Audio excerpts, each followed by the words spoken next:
Hi అండి. అందరికీ నమస్కారం. Welcome to our channel. మాఘమాసంని శౌర్యమాసం అంటారు. ఎందుకంటే సూర్యుడు సంక్రమణం చెందుతాడు కాబట్టి. ఈ మాసం నుంచే మనుషుల ఆరోగ్యం బాగవ్వడం మొదలవుతుంది. అందుకే మాఘమాసంని ఆరోగ్య మాసం అని కూడా చెప్పవచ్చు. మాఘపు ఆదివారాలలో సూర్య ఆరాధనకి చాలా ప్రాముఖ్యత ఉంది. సూర్యోదయం లోపలే పరమాన్నం చేసి సూర్యభగవానుడికి నివేదన చేయాలి. ఇలా చేయడం వలన మన జీవితంలో చాలా మంచి ఫలితాలు కలుగుతాయి.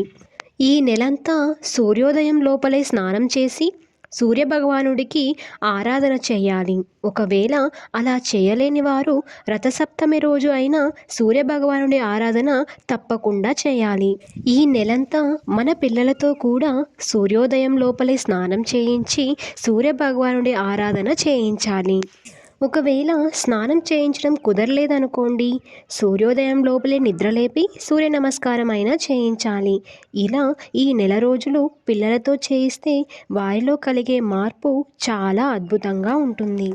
యాక్టివ్గా లేనివారు యాక్టివ్గా తయారవుతారు, ఆరోగ్యవంతులవుతారు, చర్మ సంబంధిత వ్యాధుల నుంచి దూరం అవుతారు, జ్ఞానం పెరుగుతుంది, శ్వాస సంబంధిత వ్యాధుల నుంచి దూరం అవుతారు, బుద్ధిగా నడుచుకుంటారు, అల్లరి తగ్గుతుంది, హుషారుగా ఉంటారు. మీ పిల్లల కోసం ఈ ఒక్క పని చేయించండి. వారి జీవితంలో మార్పును మీరే గమనించుకోగలరు. ఈ వీడియో కనుక మీకు నచ్చినట్లయితే లైక్ చేయండి, షేర్ చేయండి, సబ్స్క్రైబ్ చేసుకోవడం మర్చిపోకండి. Thank you for watching.